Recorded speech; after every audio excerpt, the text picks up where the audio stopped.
உங்களுக்கு அமைதி உரித்தாக அன்பந்தர்களே, 178ஆம் நாளில் இன்று நாம் நுழைந்திருக்கிறோம் மரியணையின் ஓராண்டில் வீடியோ வழி விவிலிய வாசிப்பு திட்டத்தில். இன்றைக்கி நம்ம 2 அரசர்களில் 10ஆம் அதிகாரம் வாசிக்க போகிறோம். கூடவே நம்ம இன்று புதிய ஒரு இறைவாக்கினரை நம்ம துவங்க போகிறோம். ஆமோஸ் இறைவாக்கினர் 1லிருந்து 3 அதிகாரங்கள் இங்கே நம்ம வாசிப்போம். மொத்தம் இந்த ஆமோஸ் இறைவாக்கினரில் 9 அதிகாரங்கள் இருக்குது இந்த புத்தகத்தில். ஒவ்வொரு நாளும் 3 அதிகாரங்கள் வாசித்து நம்ம 3 நாளில் இந்த புத்தகத்தை முடிக்க போகிறோம். கூடவே நம்ம திருப்பாடல் 110ஆம் அதிகாரத்தையும் இன்றைக்கி நம்ம வாசிக்க போகிறோம். நம்ம அதில் இன்றைக்கி 2 அரசர்கள் 10ஆம் அதிகாரத்தில் ஏகு தொடர்ந்து ஆண்டவர் அவர் கொடுத்த அந்த அபிஷேகம் அவருக்குள்ளே செயல்பட்டு கொண்டே இருக்குது. பாருங்கள், ஒரு இறைவாக்கினர் போய் அவர் தலையில் எண்ணெய் ஊற்றி அவர் அரசராக அபிஷேகம் செய்யப்பட்ட அந்த அபிஷேகம் எப்படி வேலை செய்து பாருங்கள். அவர் இன்றைக்கி ஆகாமனுடைய எல்லா புதல்வர்களையும் கொள்வார். ஆண்டவர் அவரை பார்த்து, நீ எனக்காக ரொம்ப வாஞ்சியோடு செயல்பட்டிருக்க அப்படின்னு சொல்லி ஆண்டவரே பாராட்டுற அளவுக்கு அவர் செயல்படுவார். பாருங்களேன், அப்போ ஒரு சும்மா சாதாரணமாக இல்லை, இதே வல்லமை தான் ஒவ்வொரு முறை ஞானஸ்தானத்தின் போது நமக்கு அந்த எண்ணெய் நம்ம தலையில் சிலுவை அடையாளம் பூசப்படுகிறது.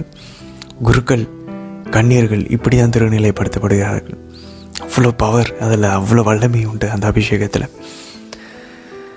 இன்றைக்கி ஆமோஸ் இறைவாக்கினர் நம்ம துவங்க போகிறோம். அன்பர்களே, நம்ம நேற்று வரைக்கும் நம்ம என்ன வாசித்தோம்? ஓசையா 12 சிறிய இறைவாக்கினர்கள் இருக்கிறாங்க, மைனர் ப்ராஃபிட்ஸ். ஏன் மைனர் ப்ராஃபிட்னு சொல்கிறோம்? அவங்களுடைய புத்தகங்கள் ரொம்ப குட்டி குட்டியாக இருக்கும். அதை வச்சு தான் அவங்கள மைனர் ப்ராஃபிட்ஸாக மேஜர் ப்ராஃபிட்ஸாக, பெரிய இறைவாக்கினராக சின்ன இறைவாக்கினரான்னு சொல்லி அதை வச்சு தான் சொல்கிறோம். இப்போ எசேயா, இசேக்கியேல், எரேமியா, தானியேல் இதெல்லாம் பார்த்திங்கன்னா பெரிய பெரிய புத்தகங்களாக இருக்கும். சரி, இப்போது ஓசேயா நமக்கு தெரியும் வடக்கு மாநிலத்தை சார்ந்தவர், வடக்கு இஸ்ரேலை சார்ந்தவர். ஆனால் ஆமோஸ் நீங்கள் நம்ம வாசிக்க போகிறோம் பாருங்கள். ஆமோஸ் யூதாவினுடைய பகுதியை சார்ந்தவர், தென் நாட்டை சார்ந்தவர், யூதா நாட்டை சார்ந்தவர். ஆண்டவர் இவர் ஒரு சாதாரண ஒரு விவசாயி, தோட்ட தொழிலாளர். ஆண்டவர் தேர்ந்தெடுத்து நார்த்துக்கு போய், இஸ்ரேலுக்கு வடக்குக்கு போய் அங்கே ஆண்டவருடைய இறை வார்த்தையை அறிவிக்க சொல்கிறார். ஸோ இவருடைய ஊழியம் பார்த்தோம் அப்படின்னாக்க, ஒசேயா கிமு ஆண்டவர் இயேசுக்கு முன்னாடி 750 வருஷம் முன்னாடி இருந்துச்சு. இதுக்கும் ஒரு 20 வருஷம் முன்னாடியே ஆமோஸோடைய ஊழியம் இருந்திருக்கு. ஸோ சிறிய இறைவாக்கினர்கள்லேயே முதல்ல இருக்கக்கூடிய இறைவாக்கினர் இவராக தான் இருக்கணும், இவருடைய எழுத்துக்களாக தான் இருக்கணும். He should be the first, ரொம்ப ஓல்டஸ்ட் ப்ராஃபிட், பழைய இறைவாக்கினர் அப்படின்னு சொல்லி சொல்கிறாங்க. தொல்பொருள் ஆராய்ச்சியாளர்களும் இதை கிமு 760களில் தான் இவருடைய புத்தகம் எழுதப்பட்டிருக்கோம் அப்படின்னு சொல்லி சொல்கிறாங்க. இவர் ஊசியா, யூதாவினுடைய அரசராக இருந்தார் பாருங்க, ஊசியா. அவருடைய காலத்திலையும் எரோபோவாம், 2ஆம் எரோபோவாம், ஃபஸ்ட் எரோபோவாம் இல்லை, அவர் தான் ஃபஸ்ட்டு. திரும்ப அவரோட வழிமரபில் ஒருத்தர் எரோபோவாம் 2, 2ஆம் எரோபோவாம் இஸ்ரேலினுடைய அரசராக அவர் ஆட்சி செலுத்துவார். ஸோ இவங்க 2 பேரோட காலத்தில் ஆமோஸ் இறைவாக்கினர் ஊழியம் செய்கிறாரு. ஸோ இவர் பாருங்கள், அப்பா அவங்களோட வழிமரபு யாரோ ஒருத்தர்கிட்ட ஒரு சீடராக இருந்து எலிசாவை போல் அப்படிலாம் ஒரு இறைவாக்கினரால் திடீர்னு ஆண்டவர் கூப்பிட்டு அவரை அழைக்கிறார். எவ்வளோ அழகாக இருக்குது பாருங்களேன். சரி, இந்த புத்தகம் எப்படி பிரிவு இருக்குது அப்படின்னு சொல்லி பார்த்தோம் அப்படின்னாக்க, மொத்தம் 6 பிரிவுகளாக சொல்லலாம். ஃபஸ்ட்டு சின்ன ஒரு துவக்க உரை, முதல் அதிகாரத்தில் 2 வசனங்கள் மட்டும் துவக்க உரை, ப்ரோலாக். அப்புறம் கடைசியாக எப்பிலாக். ஆமோஸ் 9ஆம் அதிகாரமில் 11ஆம் வசனம் 15ஆம் வசனம் முடிவுரை. அதில் எப்படி தாவீதினுடைய அரசாட்சி திரும்ப ஆண்டவர் கட்டி எழுப்புவார் அப்படின்னு சொல்லி குறிக்கப்பட்டிருக்கும். இதுக்கு நடுவில் ஒரு 4 பகுதிகள் இருக்குது. ஸோ ஃபஸ்ட்டு இன்றைக்கி நம்ம வாசிப்போம் பாருங்கள். முதல் 2 அதிகாரங்கள் என்ன இருக்கும் அப்படின்னா, ஒரு 8 நாடுகளுக்கு எதிராக ஆண்டவர் இறை வாக்கு கொடுக்க சொல்கிறார். கடவுளுடைய வாக்கு ஆமோஸ் வழியாக கொடுக்கப்படுகிறது, ஆமோஸ் இறைவாக்கினர் வழியாக.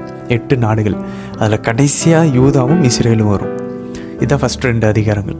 இன்றைக்கி நம்ம வாசிப்போம். 3ஆவது அதிகாரமும் இன்றைக்கி வாசிப்போம். இந்த 8 நாடுகளுக்கு எதிரான இறைவாக்கு கொடுத்ததுக்கப்புறம் அடுத்தவர் என்ன பண்ணுறாரு? 3 அழைப்புகள் விடுக்க போகிறார். 3ஆம் அதிகாரத்தில் ஒரு அழைப்பு, அது இஸ்ரேல் மக்களுக்கு. 4ஆம் அதிகாரத்தில் பாசானினுடைய பசுக்களுக்கு, அதாவது இஸ்ரேலில் வாழக்கூடிய நல்ல பாஷான நல்ல பணக்காரவங்களாக கொளுத்து வாழ்கிறாங்க தெரியுமா, அவங்களுக்கு, அந்த ஒரு மக்களுக்கு 4ஆம் அதிகாரத்தில் உள்ள ஒரு அழைப்பு, கடவுளுடைய வாக்கை கேட்குறதுக்கு. அடுத்தது 5ஆம் அதிகாரத்தில் ஆண்டவருடைய இஸ்ரேலினுடைய வீட்டிற்கு ஒரு அழைப்பு, கடவுளுடைய வார்த்தையை கேளுங்க அப்படின்னு சொல்லி. ஸோ இது வந்து 5 அதிகாரங்கள் போயிடும். 3 அழைப்பு கொடுத்துட்டாரா. ஃபஸ்ட்டு 8 நாடுகளுக்கு எதிரான இறைவாக்கு, அப்புறம் 3 அழைப்பு. அதுக்கப்புறம் அவர் என்ன பண்ணுறாரு, 3 ஐயோ கேடுகள். நீதியை புரட்டி பேசுகிறவங்க, ஆண்டவருடைய நாளை தேடுகிறவர்கள், சியோனிலும் சமாரியாவிலும் நல்லா சொகுசாக வாழ்கிறவர்களுக்கு, இந்த 3 பேருக்கும் 3 ஐயோ கேடுகளை வந்து அவர் வந்து முழக்கமிடுவார். இது முடிஞ்சதுக்கப்புறம் ஆமோஸ் வந்து 5 காட்சிகளை வந்து இவர் காணுகிறார். வெட்டுக்கிளி, நெருப்பு, அதுக்கப்புறம் நிறைய அந்த மாதிரி 5 காட்சிகளை பார்த்து அந்த 5 காட்சிகளும் இஸ்ரேல் மேலே வரக்கூடிய தண்டனை தீர்ப்பை அவர் காட்சியாக பார்க்குறார். ஸோ ரொம்ப ஒரு மாதிரி டெரிஃபைங்காக முடிகிறது, பயங்கரமாக இருக்கக்கூடியது. கடைசியாக முடிகிறது முடிவுரையில், ஆனாலும் ஆண்டவர் தாவீதின் குடும்பத்தை, வீட்டை கட்டி எழுப்புவார், திரும்ப ஒன்றா சேருவாங்க அப்படின்னு சொல்லி ஒரு எதிர்நோக்குடன் இந்த புத்தகம் நிறைவுக்கு வரும். இன்றைய திருப்பாடல் 110 ரொம்ப ரொம்ப முக்கியமானது அன்பார்ந்தவர்களே. ஆண்டவர் இயேசு தாவீதின் மகன் தான் மெஸ்ஸியா அப்படின்றதுக்கான ஒரு முக்கியமான, தாவீதின் மகன் கடவுளுடைய மகன் அப்படின்றதுக்கான ஒரு இணைப்பு வசனம் இதுதான். இது ஆண்டவர் இயேசுவே 3 நற்செய்தியிலும் இதை வந்து குறிப்பிடுகிறார். புனிதர்கள் பவுலும் பேதுருவும் அவங்களுடைய உரைகளில் அவங்க இதை குறிப்பிடுகிறார்கள், அப்போஸ்தலர் பணியில், இந்த மற்ற இடங்களில். ஸோ அரசரும் குருவும் இந்த 2 பங்குகளையும் ஒன்றாய் சேர்க்கக்கூடிய ஒரு முக்கியமான திருப்பாடல் 110. இன்றைக்கி 2 கேள்விகள் இருக்கான்னு வந்தவர்களே. முதல் கேள்வி, நம்ம செங்கோல் மாதா தெரியும் இல்லையா, செங்கோல் மாதா, அதற்கான ஒரு விவிலிய வேறுகளை, ஒரு பின்னணியை இன்றைக்கி நம்ம திருப்பாடலில் பார்ப்போம். அது எந்த வசனம்னு கண்டுபிடிக்க முயற்சி பண்ணுங்கள். செங்கோல் மாதா மறந்துடாதீங்க. 2வது, ஏகு நல்லவர் நம்ம பார்த்தோம், அவரோட அபிஷேகம் வேலை செய்யுதுன்னு. ஆனாலும் கூட அவர் ஒரு பாவம் செய்ததாக இன்னைக்கு நமக்கு வந்து இறை வார்த்தை நமக்கு கற்பிக்கிறது. அது என்ன பாவமாக இருக்கும்? 2 அரசர்கள் 10ஆம் அதிகாரம் கவனிக்க முயற்சிப்போம். சரி, இன்றைய தினத்திற்கான விவிலிய பகுதிக்குள்ளே நம்ம ஜெபத்தோடு இணையலாம். தந்தை, மகன், தூய ஆவியாரின் பெயராலே ஆமேன். தந்தையாம் யாவை இறைவனை அழைத்து ஜெபிப்போம். அருள் நிறைந்த அன்னை மரியே வாழ்க, ஆண்டவரும் உடனே, பெண்களுக்குள்ள ஆசை பெற்றவர் நீரே அம்மா. உம்முடைய திருவயிற்றின் கனியாகிய இயேசு கிறிஸ்துவும் ஆசை பெற்றவரே. புனித அன்னை மரியே, இறைவனின் தாயே, பாவிகளாய் இருக்கிற எங்களுக்காக இப்பொழுதும் எங்கள் இறப்பின் வேளையிலும் வேண்டிக் கொள்ளும் அம்மா. ஆமேன். ஆண்டவர் இயேசுவை அழைத்து ஜெபிப்போம். அருள் நிறைந்த அன்னை மரியே வாழ்க, ஆண்டவரும் உடனே, பெண்களுக்குள்ள ஆசை பெற்றவர் நீரே அம்மா. உம்முடைய திருவயிற்றின் கனியாகிய இயேசு கிறிஸ்துவும் ஆசை பெற்றவரே. புனித அன்னை மரியே, இறைவனின் தாயே, பாவிகளாய் இருக்கிற எங்களுக்காக இப்பொழுதும் எங்கள் இறப்பின் வேளையிலும் வேண்டிக் கொள்ளும் அம்மா. ஆமேன். தூய ஆவியானவரை அழைத்து ஜெபிப்போம். அருள் நிறைந்த அன்னை மரியே வாழ்க, ஆண்டவரும் உடனே, பெண்களுக்குள் ஆசை பெற்றவர் நீரே அம்மா. உம்முடைய திருவயிற்றின் கனியாகிய இயேசு கிறிஸ்துவும் ஆசை பெற்றவரே.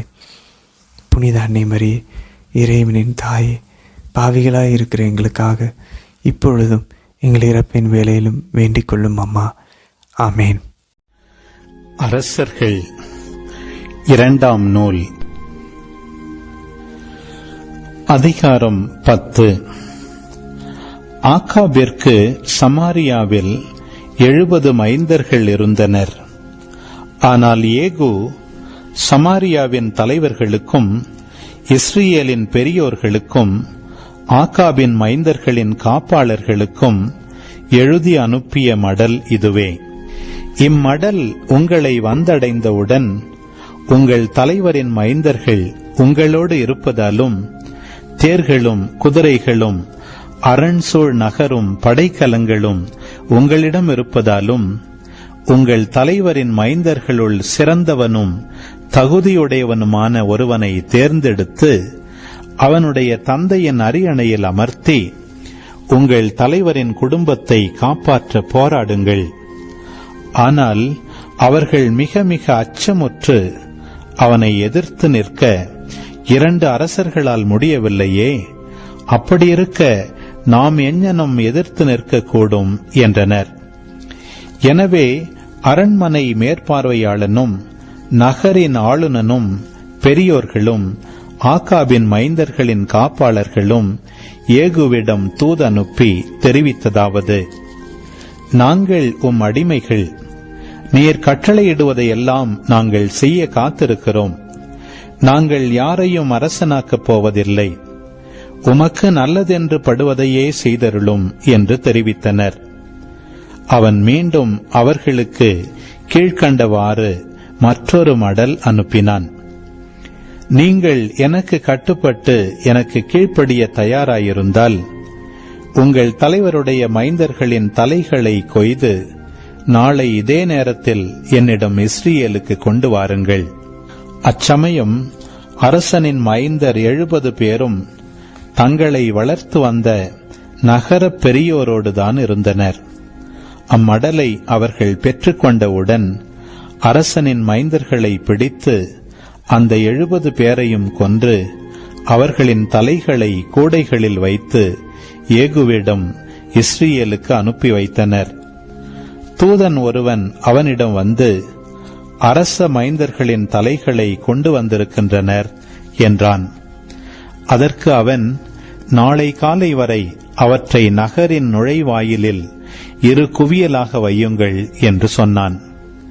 மறுநாள் பொழுது புலர்ந்ததும் அவன் வெளியே வந்து மக்கள் அனைவரின் முன்னிலையில் நின்று கொண்டு கூறியது: நீங்கள் குற்றமற்றவர்கள். என் தலைவனுக்கு எதிராய் சூழ்ச்சி செய்து அவனை கொன்றவன் நான்தான். இவர்கள் எல்லாரையும் கொன்றது யார் தெரியுமா? ஆகாபின் குடும்பத்திற்கு எதிராக கடவுள் உரைத்த வாக்கில் எதுவும் பொய்க்கவில்லை என்று இப்பொழுது அறிந்து கொள்ளுங்கள். ஏனெனில் ஆண்டவர் தம் அடியான் எலிசாவின் மூலம் உரைத்ததை அவரே நிறைவேற்றினார்.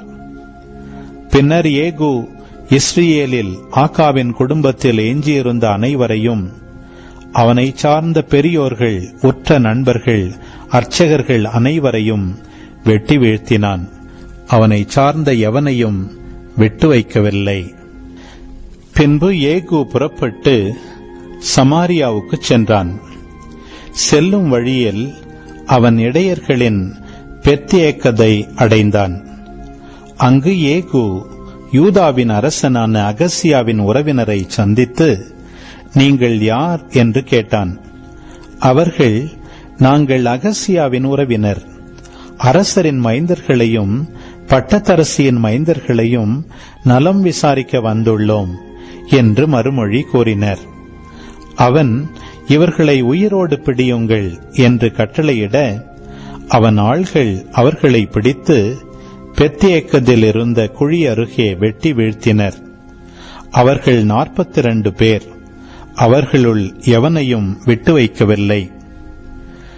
அவன் அங்கிருந்து புறப்பட்டு போகும்போது தன்னை சந்திக்க வந்து கொண்டிருந்த ரேகாபின் மகன் யோனதாபை கண்டு அவனுக்கு வாழ்த்துரைத்து கூறியது: என் இதயம் உன் இதயத்தோடு இருப்பது போல் உன் இதயமும் நட்புறவு கொண்டுள்ளதா என்று கேட்டான்.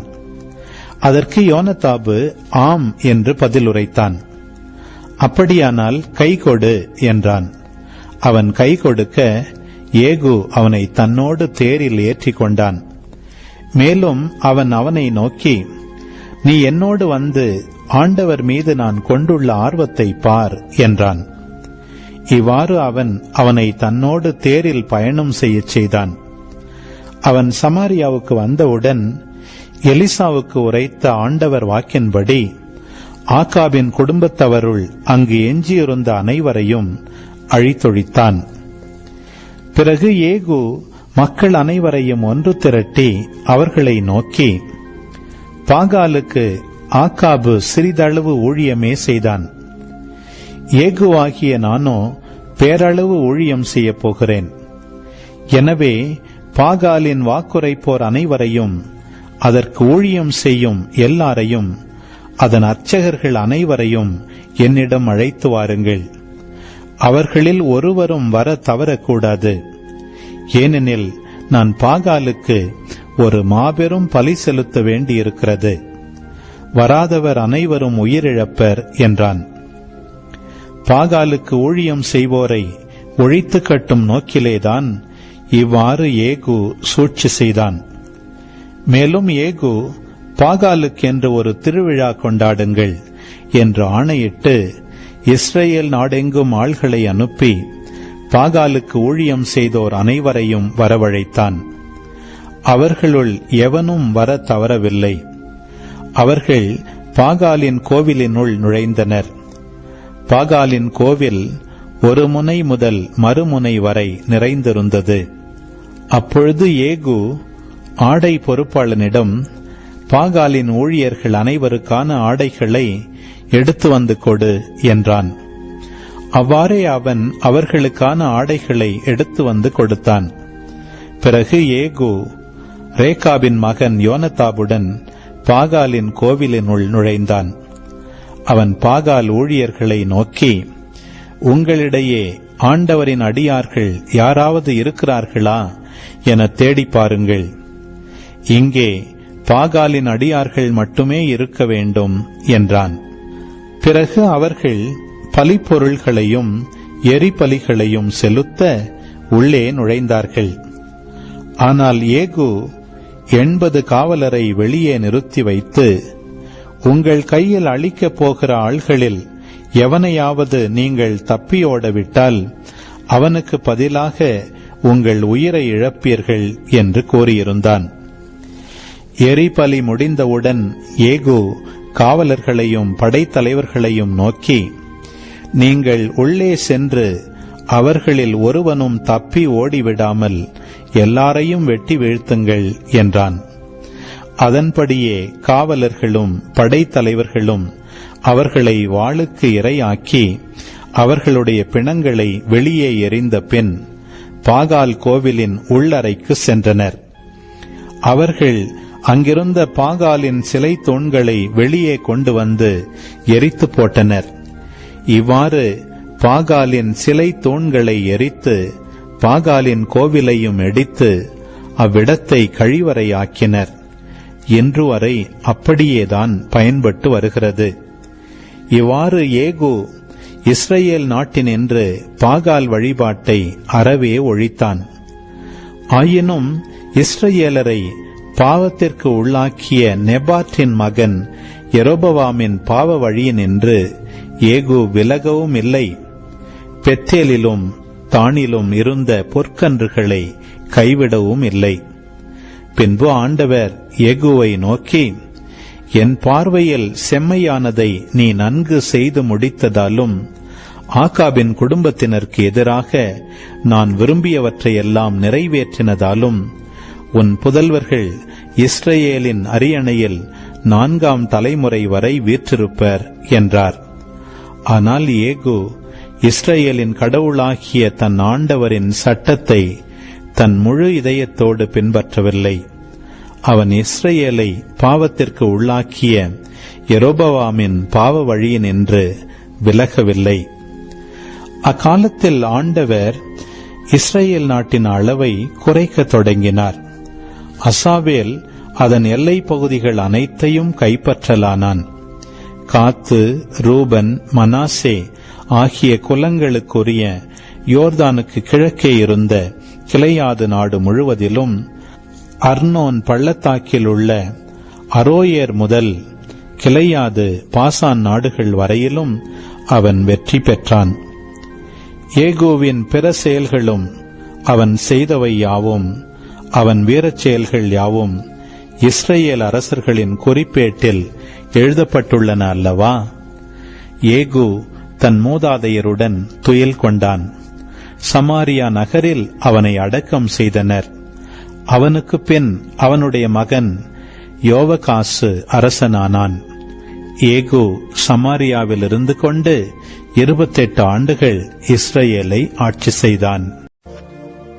ஆமோஸாகமம் அதிகாரம் 1. தெக்கோவாவில் கால்நடை செல்வம் மிகுதியாக உடையவர்களுள் ஒருவர் ஆமோஸ்.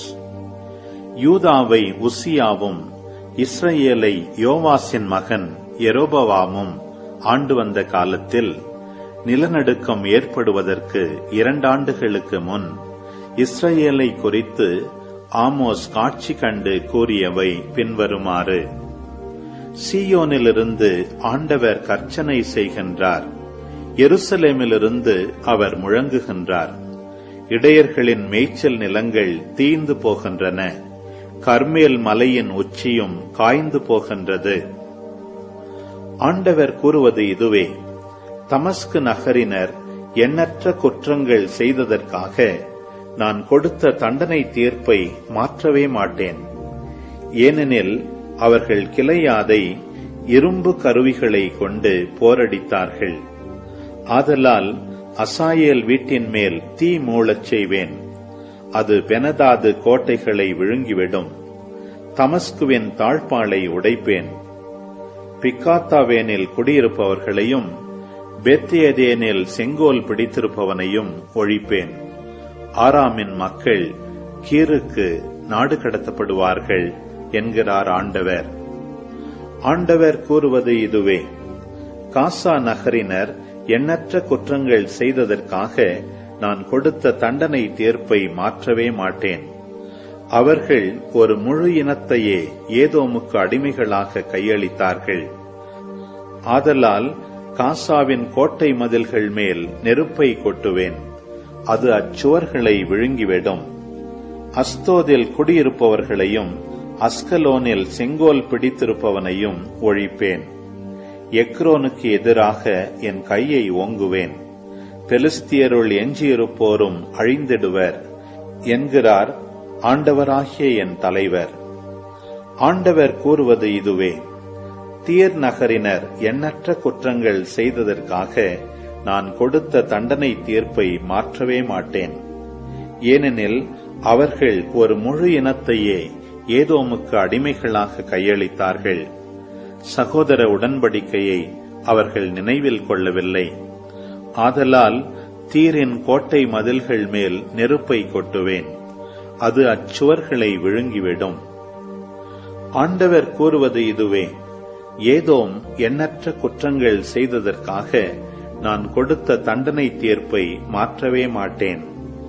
ஏனெனில் அவன் உறவு முறையின் கடமைகளை மீறி வாளேந்தி தன் சகோதரனையே துரத்தினான். தன் ஆத்திரத்தை அடக்கி வைக்காமல் என்றென்றும் கோபத்தை காட்டி வந்தான். ஆதலால் தேமான் மேல் நெருப்பை கொட்டுவேன். அது பொட்சராவின் கோட்டைகளை விழுங்கிவிடும். ஆண்டவர் கூறுவது இதுவே: அம்மோன் மக்கள் எண்ணற்ற குற்றங்கள் செய்ததற்காக நான் கொடுத்த தண்டனை தீர்ப்பை மாற்றவே மாட்டேன். ஏனெனில் அவர்கள் தங்கள் நாட்டு எல்லைகளை விரிவுபடுத்துவதற்காக கிளையாதின் கர்ப்பவதிகள் வயிற்றை பீறி கிழித்தார்கள். ஆதலால் ராபாவின் கோட்டை மதில்கள் மேல் நெருப்பை கொட்டுவேன். அது அச்சுவர்களை விழுங்கிவிடும். அப்பொழுது போர்க்காலத்தின் பேரிரைச்சலும் சூறாவளி நாளின் கடும் புயலும் இருக்கும். அவர்களுடைய அரசன் அடிமையாய் கொண்டு போகப்படுவான். அவனோடு அதிகாரிகளும் கொண்டு போகப்படுவார்கள் என்கிறார் ஆண்டவர். ஆமோஸ் ஆகமம் அதிகாரம் 2. ஆண்டவர் கூறுவது இதுவே: மோவாபு எண்ணற்ற குற்றங்கள் செய்ததற்காக நான் கொடுத்த தண்டனை தீர்ப்பை மாற்றவே மாட்டேன். ஏனெனில் அவன் ஏதோம் அரசனின் எலும்புகளை சுட்டு சாம்பலாக்கினான். ஆதலால் மோவாபின் மேல் நெருப்பை கொட்டுவேன். அது கெரியோத்தின் கோட்டைகளை விழுங்கிவிடும். இரைச்சல், கூச்சல், எக்கால முழக்கம் ஆகியவை ஒரு சேர எழும் வேளையில் மோவாபு மடிந்திடுவான். அந்நாட்டின் ஆட்சியாளனை அவர்களிடையே இருந்து அகற்றி விடுவேன். அவனோடு அதிகாரிகள் அனைவரையும் அழித்து விடுவேன் என்கிறார் ஆண்டவர். ஆண்டவர் கூறுவது இதுவே: யூதா எண்ணற்ற குற்றங்கள் செய்ததற்காக நான் கொடுத்த தண்டனை தீர்ப்பை மாற்றவே மாட்டேன். ஏனெனில் அவர்கள் ஆண்டவரின் திருச்சட்டத்தை புறக்கணித்தார்கள். அவருடைய நியமங்களை கடைபிடிக்கவில்லை. அவர்களுடைய தந்தையர் பின்பற்றிய பொய் தெய்வங்கள் அவர்களையும் வஞ்சித்துவிட்டன. ஆதலால் யூதாவின் மேல் நெருப்பை கொட்டுவேன். அது எருசலேமின் கோட்டைகளை விழுங்கிவிடும். ஆண்டவர் கூறுவது இதுவே: இஸ்ரவேல் எண்ணற்ற குற்றங்கள் செய்ததற்காக நான் கொடுத்த தண்டனை தீர்ப்பை மாற்றவே மாட்டேன். ஏனெனில் அவர்கள் நேர்மையாளரை வெள்ளிக்காசுக்கும் வறியவரை 2 காலணிக்கும் விற்கின்றார்கள். ஏழைகளின் தலைகளை மண்ணில் புழுதிபட மிதிக்கின்றார்கள். ஒடுக்கப்பட்டோரின் நெறியை கெடுக்கின்றார்கள். மகனும் தந்தையும் ஒரே பெண்ணை கூடி என் திருப்பெயரை களங்கப்படுத்துகின்றார்கள். கடன்காரரிடமிருந்து பறித்த ஆடைகளை விரித்து போட்டு எல்லா பலிபீடங்களின் முன்பும் கிடந்து கொண்டு அபராதம் விதித்து கிடைத்த மதுவினை தங்கள் கடவுளின் இல்லத்தில் குடிக்கின்றார்கள். நானோ கேதுரு மரத்தின் உயரமும் கருவாலி மரத்தின் வலிமையும் கொண்ட எமோரியரை அவர்கள் முன்பாக அழித்து விட்டேன். மேலே அவர்களுடைய கனிகளையும் கீழே அவர்களுடைய வேர்களையும் அழித்து விட்டேன். மேலும் எகிப்து நாட்டிலிருந்து உங்களை அழைத்து வந்து 40 ஆண்டுகள் பாலை நிலத்தில் உங்களை வழிநடத்தி எமோரியர் நாட்டை நீங்கள் உரிமை சொத்தாக்கிக் கொள்ளச் செய்தேன். உங்கள் புதல்வர்களுள் சிலரை இறைவாக்கினராய் உயர்த்தினேன். உங்கள் இளைஞர்களுள் சிலரை நாசீர்களாய் தேர்ந்து கொண்டேன். இஸ்ராயேல் மக்களே, இது உண்மையன்றோ என்கிறார் ஆண்டவர். ஆனால் நீங்கள் நாசீர்களை மது அருந்தச் செய்தீர்கள். இறைவாக்கினருக்கு இறைவாக்கு உரைக்க கூடாது என்று கட்டளையிட்டீர்கள். வைக்கோல் பொதி நிறைந்த வண்டி அழுந்துவது போல உங்களையும் நீங்கள் இருக்கும் இடத்திலேயே அழுத்துவேன். விரைந்தோடுகிறவனும் தப்ப முடியாது. வலிமையுள்ளவனும் தன் வலிமையை இழந்து விடுவான். வீரனாலும் தன் உயிரை காத்துக்கொள்ள முடியாது. வில்லேந்தும் வீரன் எதிர்த்து நிற்க மாட்டான். விரைந்தோடுபவனும் தன்னை காப்பாற்றிக் கொள்ள மாட்டான். குதிரை வீரனாலும் தன் உயிரை காத்துக்கொள்ள முடியாது. அந்நாளில் வலிமை மிக்கவர்களுள் நெஞ்சுரம் கொண்டவன் கூட படைக்கலன்களை தூக்கி எறிந்துவிட்டு ஓடுவான் என்கிறார் ஆண்டவர். ஆமோஸாகமம் அதிகாரம் 3. இஸ்ரவேல் மக்களே, கேளுங்கள். உங்களுக்கு எதிராக, ஆம், எகிப்து நாட்டினின்று நான் அழைத்து வந்த முழு குடும்பமாகிய உங்களுக்கு எதிராக ஆண்டவர் உரைக்கும் இந்த வாக்கை கேளுங்கள். உலகத்தில் உள்ள எல்லா மக்களினங்களுக்குள்ளும் உங்களைத்தான் நான் சிறப்பாக அறிந்து கொண்டேன். ஆதலால் உங்கள் தீச்செயல் அனைத்திற்காகவும் நான் உங்களை தண்டிப்பேன். தங்களுக்குள் உடன்பாடு இல்லாமல் இருவர் சேர்ந்து நடப்பார்களோ? இரை அகப்படாமல் இருக்கும்போது காட்டில் சிங்கம் கர்ச்சிக்குமோ? ஒன்றையும் பிடிக்காமல் இருக்கையிலேயே குகையிலிருந்து இளஞ்சிங்கம் முழக்கம் செய்யுமோ? வேடன் தரையில் வலை விரிக்காதிருக்கும் போதே பறவை கண்ணியில் சிக்கிக் கொள்வதுண்டோ? ஒன்றுமே சிக்காதிருக்கும் போது பொறி தரையை விட்டு தொள்ளுவதுண்டோ? நகரில் எக்காலம் ஊதப்படுமானால் மக்கள் அஞ்சி நடுங்காமல் இருப்பார்களோ? ஆண்டவர் அனுப்பவில்லை எனில் நகருக்கு தீமை தானாக வந்திடுமோ? தம் ஊழியர்களாகிய இறைவாக்கினர்களுக்கு தம் மறைபொருளை வெளிப்படுத்தாமல் தலைவராகிய ஆண்டவர் ஏதும் செய்வதில்லை. சிங்கம் கர்ச்சனை செய்கின்றது, அஞ்சி நடுங்காதவர் எவர்? தலைவராகிய ஆண்டவர் பேசியிருக்க இறைவாக்கு உரைக்காதவர் எவர்? அசீரியாவின் கோட்டைகள் மேலும் எகிப்து நாட்டின் கோட்டைகள் மேலும் நின்று கொண்டு இவ்வாறு பறைசாற்று: சமாரியாவின் மலைகள் மேல் வந்து கூடுங்கள். அங்கு ஏற்படும் குழப்பங்களையும் நடக்கும் கொடுமைகளையும் பாருங்கள். நலமானதை செய்ய அவர்களுக்கு தெரிவதில்லை என்கிறார் ஆண்டவர். அவர்கள் தங்கள் கோட்டைகளை வன்முறைகளாலும் கொள்ளைகளாலும் நிரப்புகிறார்கள். ஆகையால் தலைவராகிய ஆண்டவர் கூறுவது இதுவே: பகைவன் ஒருவன் வந்து நாட்டை சூழ்ந்து கொள்வான், அரண்களை எல்லாம் தரைமட்டமாக்குவான், உங்கள் கோட்டைகள் கொள்ளையிடப்படும். ஆண்டவர் கூறுவது இதுவே: சிங்கத்தின் வாயிலிருந்து இடையன் தன் ஆட்டின் 2 கால்களையோ காதின் ஒரு பகுதியையோ பிடுங்கி எடுப்பது போல சமாரியாவில் குடியிருந்து பஞ்சணைகள் மீதும் மெத்தைகள் மீதும் சாய்ந்து இன்புறும் இஸ்ராயேல் மக்கள் விடுவிக்கப்படுவதும் இருக்கும். கேளுங்கள், யாக்கோபின் வீட்டாருக்கு எதிராக சான்று பகருங்கள். என்கிறார் தலைவரும் படைகளின் கடவுளுமாகிய ஆண்டவர். இஸ்ரவேலை அதன் குற்றங்களுக்காக தண்டிக்கும் நாளில் பெத்தேலில் உள்ள பலிபீடங்களை அழிப்பேன். பலிபீடத்தின் கொம்புகள் வெட்டப்பட்டு தரையில் விழும். குளிர்கால வேனிற்கால மாளிகைகளை இடித்து தள்ளுவேன். தந்தத்தால் ஆன வீடுகள் அழிந்து போகும். மாபெரும் இல்லங்களும் பாழாய் போகும் என்கிறார் ஆண்டவர். திருப்பாடல் 110. ஆண்டவர் என் தலைவரிடம், நான் உம் பகைவரை உமக்கு கால்மணையாக்கும் வரை நீர் என் வலப்பக்கம் வீற்றிரும் என்று உரைத்தார். வலிமை மிகு உமது செங்கோலை ஆண்டவர் சீயோனிலிருந்து ஓங்கச் செய்வார். உம் எதிரிகளிடையே ஆட்சி செலுத்தும். நீர் உமது படைக்கு தலைமை தாங்கும் நாளில் தூய கோலத்துடன் உம் மக்கள் தம்மை ஓந்தளிப்பர்.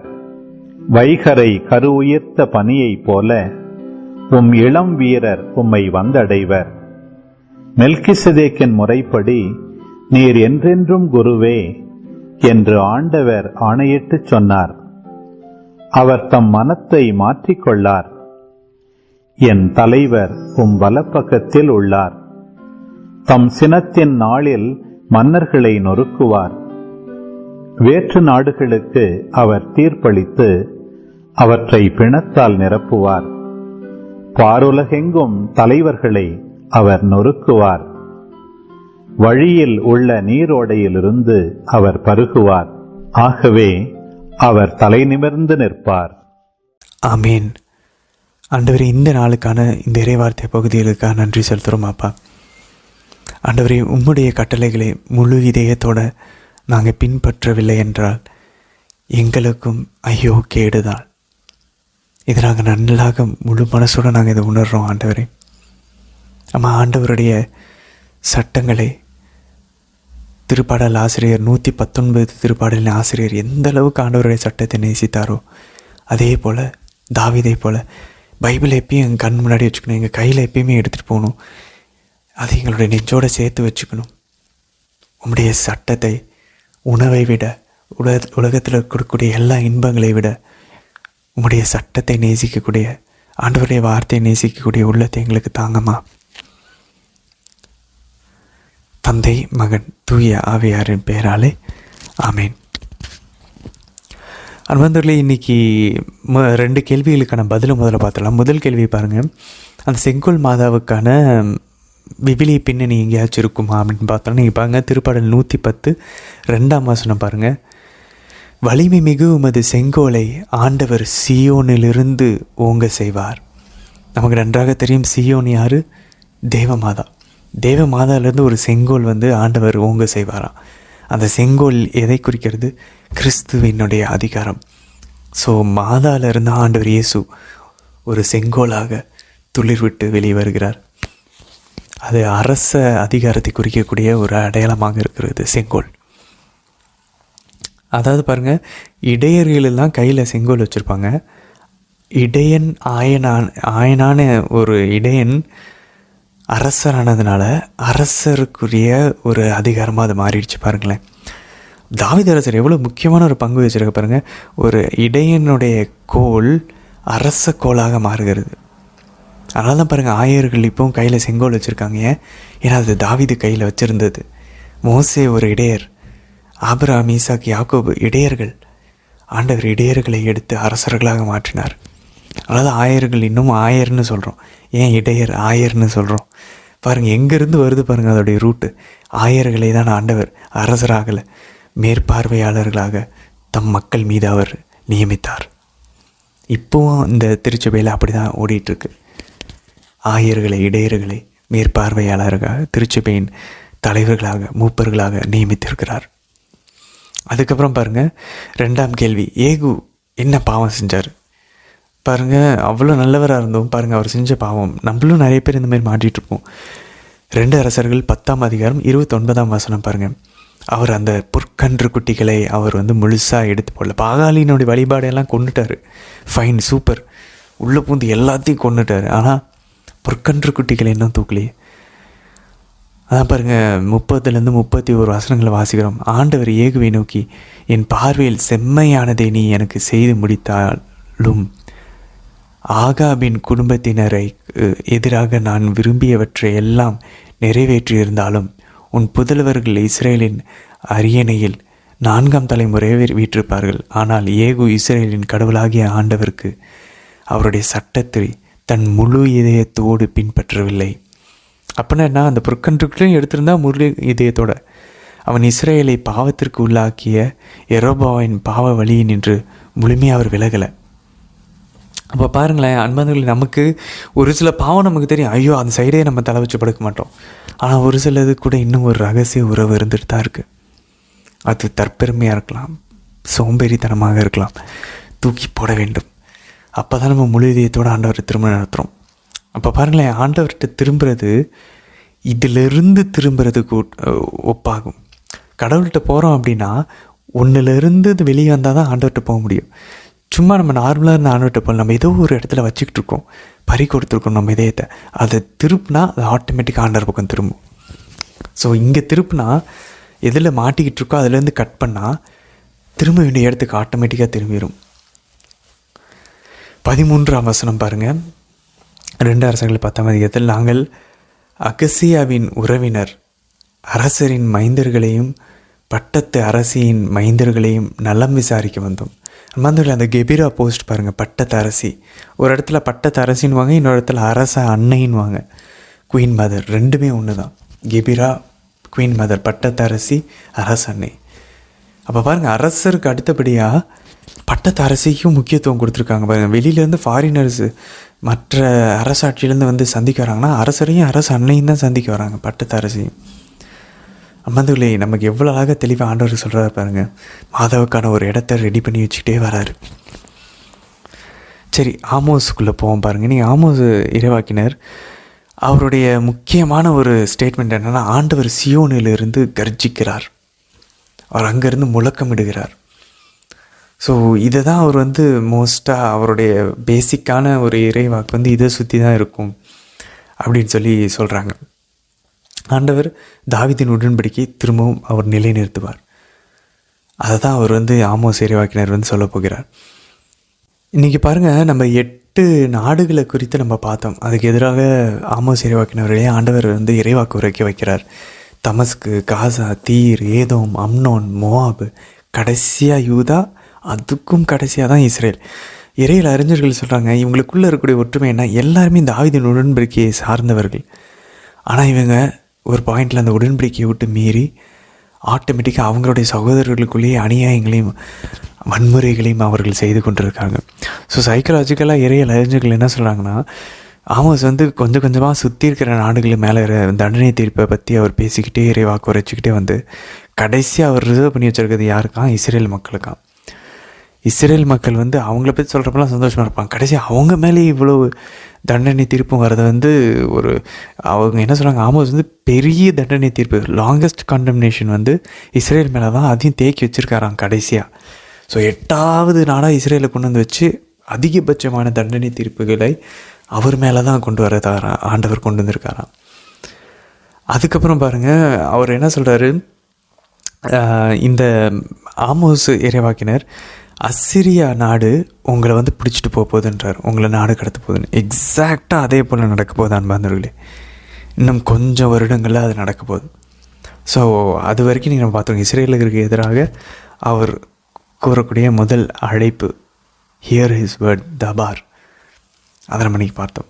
அவர் பாருங்கள், சியோனிலிருந்து ஆண்டவர் கர்ஜனை செய்கிறார், எருசலேமிலிருந்து அவர் முழங்குகிறார். அன்பார்ந்தவர்களே, மாதாவுக்கு வந்து ஏன் இவ்வளோ பவர் அப்படின்னா, மாதா தான் சியோனில் இருந்த மாதாவில் இருக்கக்கூடிய ஆண்டவர் கர்ஜிக்கிறார். சாத்தான் பாருங்கள், அப்போஸ்தலர் பணியில் பவுலை எங்களுக்கு தெரியும், நீ யார் அப்படின்னு சொல்லி கேட்குது சாத்தான், தீயாவி. அப்போ பாருங்கள், பவுலை ஏன் சாத்தானுக்கு தெரியுது, ஏன்னா வாழ்வது பவுல் அல்ல, கிறிஸ்து பவுலுக்குள்ளே வாழ்கிறார். பவுலால் அவ்வளோ சொல்ல முடியும், நான் மாதாவால் எவ்வளோ சொல்ல முடியும் பாருங்கள். அதுக்கப்புறம் பாருங்கள், 3ஆம் அதிகாரம் 2ஆம் வசனத்தில் ஆண்டவரே அவரை தேடுகிறவர்களை அவர் தண்டிக்கணும். பாருங்கள், உலகத்தில் உள்ள எல்லா மக்களினங்களுக்கும் உங்களைத்தான் நான் சிறப்பாக அறிந்து கொண்டேன், ஆதலால் உங்கள் தீச்செயல் அனைத்திற்காகவும் நான் உங்களை தண்டிப்பேன்.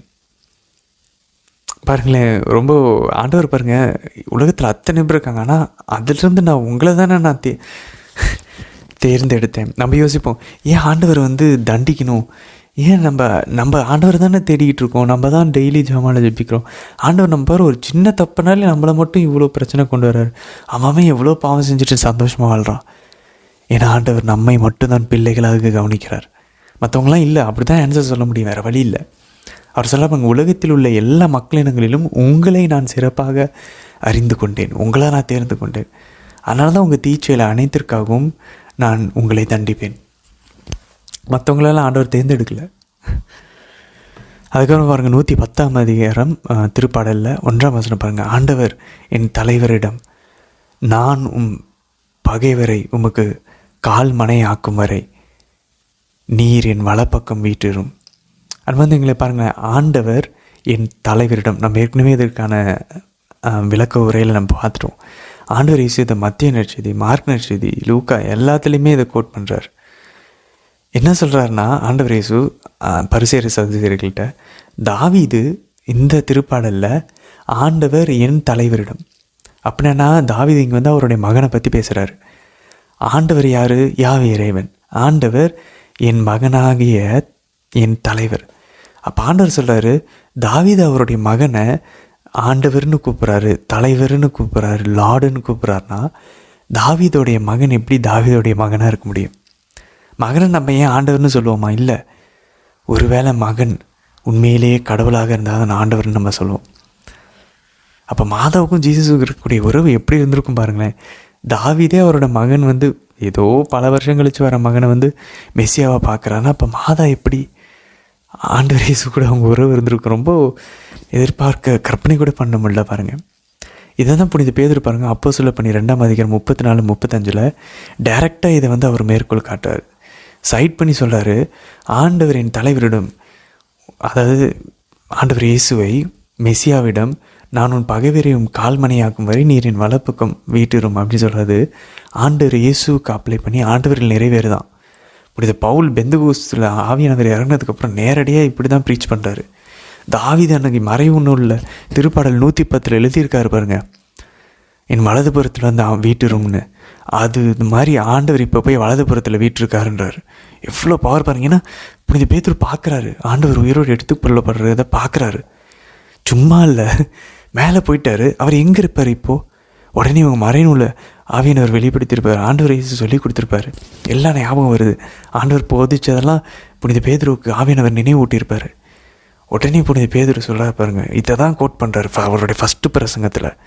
மறைநூல் எழுதியிருக்கு வலதுபுறம் வீட்டுன்னு, அது ஆண்டவர் இயேசு நிறைவேறிருக்கு. ஆண்டவர் விண்ணகத்துக்கு போனார், நாங்கள் பார்த்தோம், அவர் அங்கே உட்காந்துருக்காரு. இதே தான் புனித பவுலும் 1 கொரிந்தியர் 15ஆம் அதிகாரத்தில் இதே வசனத்தை கோட் பண்ணி ஆண்டவர் தந்தையின் வலதுபுறத்தில் வீற்றிருப்பதுக்கு ஒரு ஆதாரமாக கொடுக்குறாரு. மெஸ்ஸியா வலதுபுறத்தில் வீற்றிருப்பார். அதுக்கப்புறம் திருப்பாடல் 4ஆம் வசனம் பாருங்கள், 110 அவர் சொல்கிறார் பாருங்கள், மெல்கிசேதேக்கின் முறைப்படி தாவீது அரசர் சொல்கிறார் அவருடைய மகனை பார்த்து, நீர் என்றென்றும் குருவே என்று ஆண்டவர் ஆணையிட்டு சொன்னார். அது தாவீதுக்கும் சொல்லியிருக்கார், அவருடைய வழிமரபு மகனுக்கும் சொல்லியிருக்கார். அவர் தம் மனதை மாற்றிக்கொள்ளார்.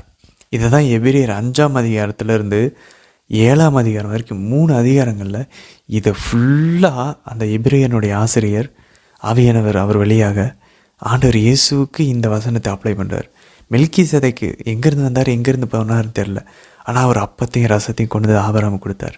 இன்றைக்கி ஆண்டவர் இயேசு அப்பத்தையும் ரசத்தையும் தம் உடலாகவும் இரத்தமாகவும் மாற்றி ஆபிரகாமின் வழிமரபாகிய எல்லாருக்கும் அவர் மேலே நம்பிக்கை வச்சு ஞானஸ்நானம் பெறுகிற நம்ம எல்லாரும் ஆபிரகாமின் வித்தாகிறோம். நம்ம எல்லாருக்கும் ஆண்டவர் இயேசு அவரோட உடலையும் ரத்தத்தையும் கொடுக்குறார். எப்படி மெல்கிசேதேக்கு எப்படி குருவாக அதை கொடுத்தாரோ அதே போல் ஆண்டவர் இயேசுவும் ஒரு குருவாக அதை கொடுக்குறார். இவ்வளோ அழகாக இருக்குது பாருங்கள் அன்பார்ந்தவர்களே. பைபிள் மொத்தமும் இப்போ தான் தெரியுது, பழைய ஏற்பாடு மொத்தமும் தம் மகனாகிய ஆண்டவர் இயேசுவை பற்றி தான். ஏன்னா சாதாரண விஷயம் இல்லைல்ல, தம் கடவுளுக்கு இணையான அந்த ஒரு இந்த நிலையை விட்டு இறங்கி வர்றது அவ்வளோ அவ்வளோ அவ்வளோ பெரிய விஷயம்.